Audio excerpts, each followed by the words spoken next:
Hello student, मैं एक बार फिर से आप सबका स्वागत अपने यूट्यूब चैनल इंटरनेट विद्यार्थी पर करता हूं। यहां पे मैं आपको इंग्लिश टेंस बता रहा हूं। इससे पहले भी मैं 3 वीडियो और बना चुका हूं जिसमें मैंने present indefinite tense, present continuous tense और प्रेजेंट परफेक्ट टेंस के बारे में बताया है, जिनको आप डिस्क्रिप्शन बॉक्स में लिंक के थ्रू देख सकते हैं तथा वीडियो के अंत में भी उनका डिस्क्रिप्शन आएगा, उसे देख सकते हैं तथा घर बैठकर ऑनलाइन पढ़ाई कर सकते हैं। मेरे ये टेंस जो मैं पढ़ा रहा हूँ वो रेफरेंस के लिए हैं, उनका आप घर पे प्रैक्टिस करें। तो चलते हैं अपने टॉपिक की तरफ। Most important tense. तो आज जो हम टेंस पढ़ेंगे वो है प्रेजेंट परफेक्ट कंटिन्यूअस टेंस। इसके बाद हम आगे चलकर पास्ट और फ्यूचर भी पढ़ेंगे। जैसे कि मेरी एक कैंपेन सेव वाटर चल रही है जिसमें मैं आपको वाटर से रिलेटेड एक फैक्ट और एक टिप्स देता हूँ। तो आज का फैक्ट है कि as much as 70% of Indian water is contaminated due to the lack of water management. तो इसका उपाय क्या हो सकता है, आइए देखते हैं। रेन वाटर हार्वेस्टिंग जो होती है that is very great resource to collect the rain water, और उसको हम बाद में आने वाले कल में यूज़ कर सकते हैं। तो now need to remember universal formula, जैसे सब्जेक्ट वर्ब ऑब्जेक्ट हम जानते हैं, जिसका उपयोग हम कर रहे हैं अब subject helping verb main verb of object के रूप में। अब इसका हम शॉर्टेस्ट फॉर्म जो हमने बना रखा है वो है सब्जेक्ट HV VN ऑब्जेक्ट। तो अब चलते हैं अपने प्रेजेंट परफेक्ट कंटिन्यूअस टेंस के अफर्मेटिव सेंटेंस पे। जैसा कि आप जानते हैं, पहचान होती है रहा है, रही है, रहे हैं, लेकिन समय अवश्य होता है। तो अब आप देख रहे हैं कि ये तुम पिछले 6 वर्षों से अंग्रेजी पढ़ा रहे हो, तो इसमें देख रहे हैं और रहे हो लगा है और 6 वर्ष का समय भी आया हुआ है। तो हम इसे अब किस तरीके से बनाएंगे, आइए देखते हैं। तो हमारा नियम कहता है सबसे पहले सब्जेक्ट रखो, फिर हेल्पिंग वर्ब हैज़ या हैव लगाओ। हैज़ हैव को हम किस तरह से यूज़ करेंगे, हैज़ को हम सिंगुलर के साथ और हैव को हम प्लूरल के साथ यूज़ करते हैं। फिर उसके बाद हम बीन लगाएंगे, बीन के बाद वर्ब की फर्स्ट फॉर्म, फिर ऑब्जेक्ट, फिर ETC, उसके बाद एंड सिंस एंड फॉर लगाएंगे। सिंस एंड फॉर के लिए डेफिनेट टाइम के लिए हम सिंस लगाते हैं और इनडेफिनेट टाइम के लिए फॉर लगाते हैं। तो यहाँ पे जैसे 6 वर्ष है तो ये जो है वो इनडेफिनेट टाइम है, क्योंकि कौन से 6 वर्ष ये हमें पता नहीं चल पा रहा है। तो अब हम देखते हैं क्या सेंटेंस बनता है हमारा। ट्रांसलेशन के बाद सबसे पहले सब्जेक्ट यू, उसके बाद हैव, फिर बीन लगाएंगे, वर्ब की फर्स्ट फॉर्म लगाएंगे तो टीचिंग हो जाएगा।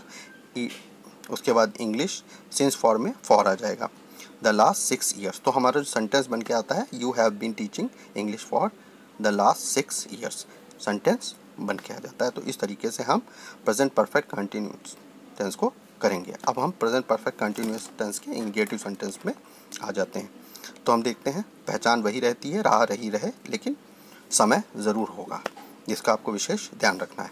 अब देखते हैं वह सुबह से नहीं खेल रहा है। तो अब इसमें देखते हैं रहा है, नहीं भी लगा है और साथ साथ सुबह समय आ गया है। तो ये हमारा सेंटेंस निगेटिव सेंटेंस है। अब हम इसको कैसे बनाएंगे, सबसे पहले हम सब्जेक्ट रखेंगे, उसके बाद हम हैज़ हैव हेल्पिंग वर्ब में किसी एक को रखेंगे, फिर नॉट लगाएंगे, उसके बाद बीन लगाएंगे, वर्ब की फर्स्ट फॉर्म के साथ ING जोड़ देंगे, ऑब्जेक्ट लगाएंगे, ETC लिखेंगे और उसके बाद सिंस और फॉर अकॉर्डिंगली टाइम के हिसाब से लगा देंगे।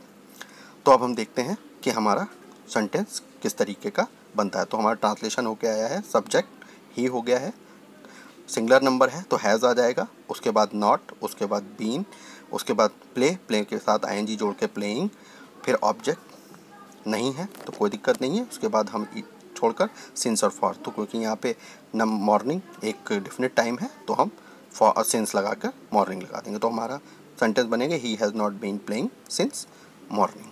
तो इस तरीके से हमारा निगेटिव सेंटेंस बन गया है, पर प्रेजेंट परफेक्ट कंटिन्यूअस का निगेटिव सेंटेंस बन चुका है। अब हम आगे चलते हैं प्रेजेंट परफेक्ट कंटिन्यूअस टेंस के इंट्रोगेटिव सेंटेंस में।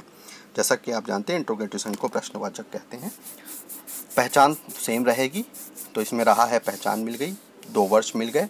अब देखते हैं ये सेंटेंस क्या से शुरू हुआ है, क्योंकि अब ये प्रश्नवाचक यानी कि इंट्रोगेटिव सेंटेंस है, यह क्वेश्चन से ही शुरू हुआ है। तो सबसे पहले हैज़ और हैव लगाना पड़ेगा, फिर सब्जेक्ट, उसके बाद बीन, वर्ब की फर्स्ट फॉर्म के साथ ING लगाना पड़ेगा, ऑब्जेक्ट लगाएंगे, फिर ETC और उसके बाद लास्ट में सिंस या फॉर लगा देते हैं। तो जैसे कि आपको पता है, और जो बाकी सारे नियम हैं वो हमारे पहले की तरह चलेंगे। जैसे हैज़ को हम सिंगुलर नंबर के साथ, हैव को हम प्लूरल के साथ यूज़ करते हैं, उसी तरीके से रहेगा। तो अब हमें मिला have, we, been helping him for 2 years, क्योंकि हमारा जो टाइम है वो इंडेफिनिट है। 2 ईयर्स, कौन से 2 साल कुछ नहीं पता, तो फॉर लगा देंगे। तो आप देख सकते हैं कि हमने किस तरीके से सेंटेंस को अपने नियम के अनुसार जोड़कर देख लिया है। तो हमारा सेंटेंस बन गया। अब हम चलते हैं प्रेजेंट परफेक्ट कंटिन्यूअस टेंस के इंट्रोगेटिव नेगेटिव सेंटेंस की तरफ। इसमें रहा है, पहचान मिल गई, नहीं भी है तो नेगेटिव भी बन गया। फिर देखते हैं क्या से शुरू हो रहा है, तो हमारे पास सेंटेंस किस तरीके से बनेगा। नियम वही है, हैज़ हैव सबसे पहले, फिर सब्जेक्ट, नॉट के बाद बीन, वर्ब की फर्स्ट फॉर्म। आप देख सकते हैं नॉट को हम उठा के हैज़ हैव के साथ नहीं रखेंगे, हम हैज़ हैव को बाहर कर देते हैं, सब्जेक्ट को बाहर रख देते हैं, वर्ब की first form, object etc and since for रख लेते हैं। बाकी नियम पहले की तरह ही रहेंगे। अब देखते हैं, have I not been going my office, फिर सिंस एंड फॉर में सिंस मंडे, क्योंकि ये डेफिनेट टाइम है। तो have I not been going my office since Monday. तो इस तरीके से हमारा ये सेंटेंस बन के तैयार हो गया है। तो इस तरीके से हम बार बार प्रैक्टिस करते रहेंगे। अगर आपको मेरा वीडियो अच्छा लगा हो तो लाइक, शेयर एंड कमेंट करें।